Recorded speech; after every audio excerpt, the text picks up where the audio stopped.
France just pulled its remaining gold reserves from U.S. custody, a $15 billion repatriation. Here's why it matters. This isn't just a financial move, it's a geopolitical signal. When a major NATO ally quietly withdraws its gold from American vaults, the world notices. France joins a growing list of nations, including Germany and the Netherlands, that have repatriated gold over the past decade. The pattern is clear: reduced trust in U.S. financial infrastructure as a safe haven. Now factor in the current U.S.-Iran tension. Washington is projecting military force across the Middle East. Tehran is watching Western alliances fracture. Every crack in transatlantic financial unity gives Iran's leadership a narrative that U.S. dominance is eroding. France's move doesn't destabilize the dollar overnight, but combined with sanctions pressure, oil markets, and ongoing proxy conflicts, it adds weight to a shifting global order. The question now: which ally moves next, and how does Washington respond? Now that's happening as NATO's Secretary General Mark Rutte is preparing for a trip to Washington. On Wednesday, he'll meet Mr. Trump, who's been lashing out against allies for reportedly not doing enough to help reopen the strait. But Mr. Trump's key ally in Europe pushing back on Friday. Italian Prime Minister Giorgia Meloni said during a visit to Saudi Arabia that she disagrees with that criticism. For more on this, I've got Claire Sebastian joining us from London. Claire, good to see you. And we're seeing images of Giorgia Meloni's visit to Saudi Arabia. She's saying this time she has to disagree with President Trump regarding the criticism about EU leaders and the way that they're positioning themselves in this war. How important is this messaging from Italy? Yeah, Eleni, I think it underscores both the comments and the fact that she is now the first EU and NATO leader to visit the Gulf region since the start of the US-Israeli war with Iran. All of that underscores the delicate balance these countries face.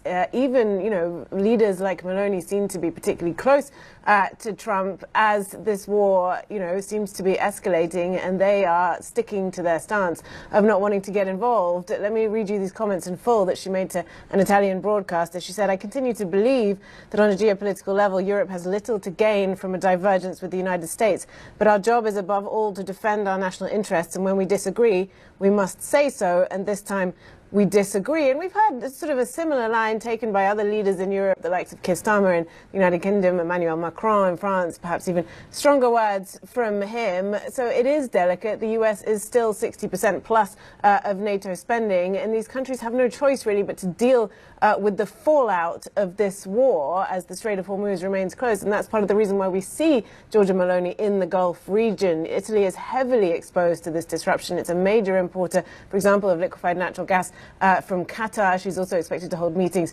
with Qatar and the UAE, according to a source in her office. But this is sort of one track that these countries around the world are taking as they deal with the fallout. We also see them coming together in broader coalitions to try to underscore the need for de-escalation. We saw this in the past week with 40-plus countries getting involved in a virtual meeting hosted by the UK. And we also see an effort to sort of strengthen non-US alliances. We saw for the first time in the past week members of the European Parliament in China for the first time in 8 years. And Emmanuel Macron of France was in South Korea, where he's made some pretty strong comments about this conflict and the US methods of dealing with it. Take a listen to some comments he made Friday in a sort of discussion with South Korean students. I think our objective is not to be the vassals of two hegemonic powers. None of this hegemonic power, I would say. And we don't want to depend on the dominance, let's say, on China, or we don't want to be too much exposed to the unpredictability of the US. Exposed to the US, I think, critical to note that phrasing, this world that we now live in. And I think, look, while this is delicate and the US is still a critical ally for these countries, we do see a hardening of this position among some and a real resolve to look elsewhere to ensure their security going forward, Eleni.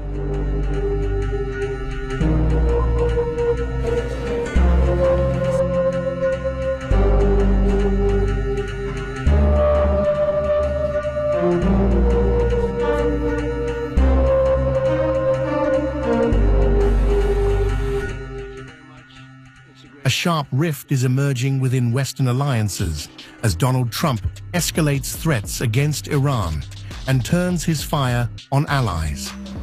From NATO to the Indo-Pacific, Washington's partners are refusing to back a potential military offensive, exposing deep fractures at a critical geopolitical moment. We have a plan, because of the power of our military, where every bridge in Iran will be decimated by 12 o'clock tomorrow night, where every power plant in Iran will be out of business, burning, exploding, and never to be used again. I mean, complete demolition by 12 o'clock. And it'll happen over a period of 4 hours if we wanted to. Do I want to destroy their infrastructure? No. It will take them 100 years to rebuild. Right now, if we left today, it would take them 20 years to rebuild their country, and it would never be as good as it was. And the only way they're going to be able to rebuild their country is to utilize the genius of the United States of America. Trump has set a deadline for Tehran over the Strait of Hormuz, warning of overwhelming force. But his rhetoric has alarmed allies, especially as he refuses to rule out civilian infrastructure as targets. Frustration is now spilling into public criticism. Trump has singled out key U.S. allies, questioning their commitment despite decades of American security guarantees. Europe, meanwhile, is pushing back. France has warned that targeting Iranian infrastructure could trigger a vicious cycle of escalation, while Spain signals a deeper strategic shift, suggesting Washington's stance is forcing Europe to rethink its security architecture. They are prohibited under the rules of war and international law. Targeting Iran's energy sector could open a new phase of retaliatory escalation, a vicious cycle that would be very worrying and very damaging to our own interests. We must take our citizens' security and dissuasion into our own hands.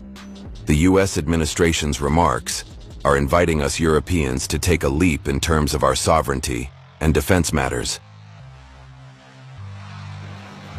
As tensions rise and fuel prices surge, the Iran standoff is no longer just a regional crisis. It is fast becoming a test of Western unity itself, with allies divided, strategies clashing, and the risk of escalation growing by the day.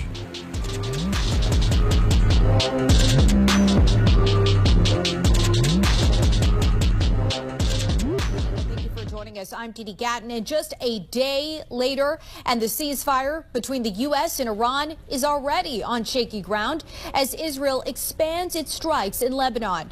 Ryan Smith joins us at the live desk as the president continues to slam ally countries for not supporting the war. Ryan? Didi, all new tonight, President Trump now taking aim once again here at NATO. He posted right here on Truth Social late tonight, quote, NATO wasn't there when we needed them, and they won't be there if we need them again. Remember Greenland, that big, poorly run piece of ice. Now, NATO's Secretary General, in fact, he was here in Washington, D.C. today meeting with President Trump. And as you see right here, Secretary of State Marco Rubio, he is now backing up why President Trump feels disappointed in how NATO allies are responding to the war. But at the same time, I was also able to point to the fact that the large majority of European nations has been helpful with basing, with logistics, with overflights, with making sure that they lived up to the commitments. John, go ahead. Thanks a lot, Caroline. Two questions for you. One has to do with a statement, a joint statement put out this morning by some of America's European allies, our NATO allies. And in that joint statement, they said regarding the Strait of Hormuz, our governments will contribute to ensuring freedom of navigation in the Strait of Hormuz. What's the administration's reaction to that joint statement? Does that smooth things over when the president meets with NATO Secretary General a little bit later this afternoon? I have a direct quote from the President of the United States on NATO, and I will share it with all of you. They were tested and they failed. And I would add, it's quite sad that NATO turned their backs on the American people over the course of the last 6 weeks, when it's the American people who have been funding their defense. As you know, President Trump will be meeting with Secretary Rutte in a couple of hours here at the White House, and I know he looks forward to having a very frank and candid conversation with him. And then secondly, I'm fed up with the fact that families across the country see their bills go up and down on energy, businesses' bills go up and down on energy, because of the actions of Putin or Trump across the world.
Into effect. That'll be 10 o'clock. Other nations are working so that Iran will not be able to sell oil.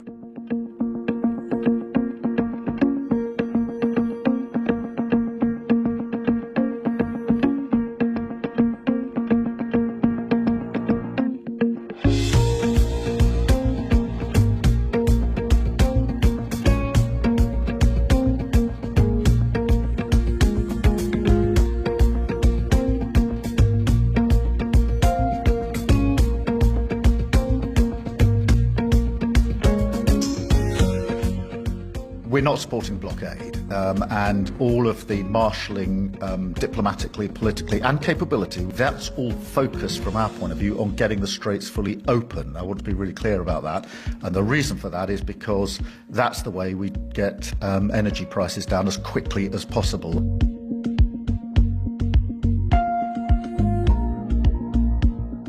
Ich bin von der Entscheidung, die Gespräche in Islamabad abzubrechen, nicht überrascht gewesen. Ich hatte von Anfang an nicht den Eindruck, dass sie wirklich gut vorbereitet waren. Und insofern wird das jetzt ein längerer Prozess werden. The ongoing closure of the Strait of Hormuz is greatly damaging, and the restoration of the freedom of navigation is of paramount importance for us. Скорее всего, такие действия продолжат негативно влиять на международные рынки. Это можно предположить с большой долей уверенности. Но многие детали остаются неясными, непонятными, поэтому я бы сейчас воздержался от каких-то субстанций.